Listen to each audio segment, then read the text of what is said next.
اللہ فرماتا وہ وقت کب آئے گا جب قرآن تمہاری زندگی میں اتر آئے گا، وہ وقت کب آئے گا جب اللہ کا ذکر تمہاری زندگی میں اتر آئے گا۔ زندگی تو جا رہی ہے، جوانی آئی، بڑھاپا آیا، لیل و نہار نے وقت بدلے، چرخ نے اپنے تیور تبدیل کیے، حکومتیں تبدیل ہوئی، زمانے تبدیل ہوئے، تو جہاں کھڑا تھا وہیں کھڑا رہا۔ 40 سال عمر عزیزت گزشت، مزاج تو از حال طفلی نہ گشت۔ سادی کہتے ہیں 40 سال عمر گئے لیکن تیرا بچپنا نہیں گیا، اور رومی کہتے ہیں داڑھی تیرے بعد آئی اور سفید ہو گئی اور تو کالے کا کالا ہی رہا۔ تیرے اندر نور نہیں آیا، تیرے اندر روشنی نہیں آئی، یہ تیرے بعد آئی اور پھر سفید بھی ہو گئی لیکن تو ابھی تک کالے کا کالا ہے۔ رب کہتا ہے وہ وقت کب آئے گا تمہارے سینے میں قرآن اترے، وہ وقت کب آئے گا ذکر سے تمہارے دل میں ارتعاش پیدا ہو، جب تم رب کا نام لو تمہاری آنکھیں آنسوں کا خراج دینے لگے۔ وہ وقت کب آئے گا جو ہی قرآن کھلے چھم چھم تمہاری آنکھیں برسنے لگے۔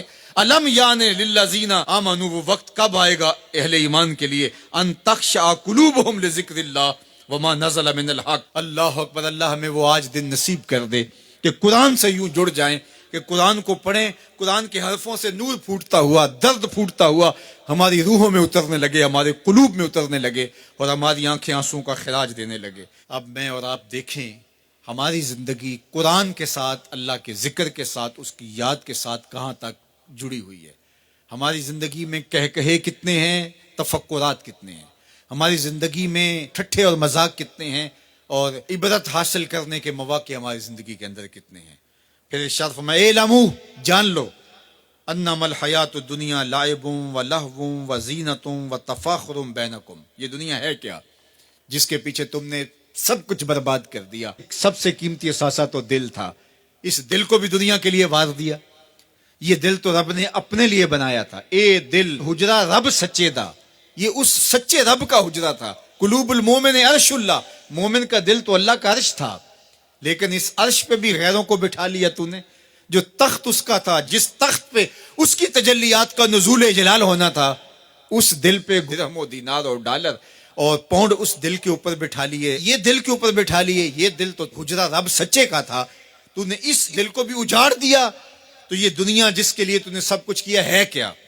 اعلموا، جانو، انما الحیات الدنیا لعب و لہو و زینت و تفاخر بینکم، یہ دنیا کھیل کود ہے، آرائش ہے، اور ایک دوسرے کے اوپر تفاخر کرنا ہے۔ وتکاثر فی الاموال والاولاد، فخر جتلانا ہے، میرے بیٹے اتنے ہیں، ماشاءاللہ بڑے بڑے افسر لگے ہوئے ہیں، میرے پاس دولت اتنی ہے، میرے اتنے بنگلے ہیں، اتنا بینک بیلنس ہے، اتنے مربع، اتنی جائیدادیں ہیں۔ انسان ساری زندگی یہی کرتا رہتا ہے۔ وما الحیات الدنیا الا متاع الغرور، اور جو دنیا کا ساز و سامان ہے سوائے دھوکے کے سامان کے اور کچھ نہیں ہے۔ دنیا کے لیے تو دوڑ لگاتے ہو، باہمی رقابت بھی ہوتی ہے، ایک دوسرے سے آگے بڑھنے کی کوشش بھی ہوتی ہے۔ اللہ فرماتا ہے آؤ مسابقت کرو، آگے بڑھنے کی کوشش کرو، الی مغفرۃ، مغفرت کی طرف، من ربکم، جو تمہارے رب کی طرف ہے، وجنۃ ارضھا کعرض السماء والارض، اس جنت کی طرف آگے بڑھنے کی کوشش کرو جس کی چوڑائی زمین و آسمانوں کے برابر ہے۔ زمین و آسمانوں کو پھیلا دیا جائے تو یہ جنت کی چوڑائی بنتی ہے، جس کی چوڑائی اتنی ہے اس کی لمبائی کتنی ہوگی۔ تو فرمایا اس دنیا کے لیے تو بھاگتے ہو جو ختم ہو جانے والی ہے، آؤ بھاگو اس جنت کی طرف جس کی چوڑائی زمین و آسمان کے برابر ہے۔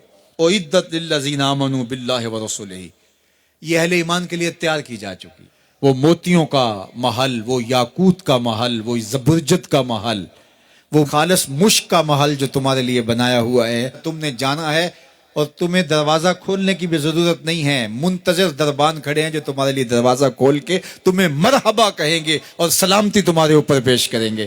وہ تمہارے لیے تیار کر چکا ہے۔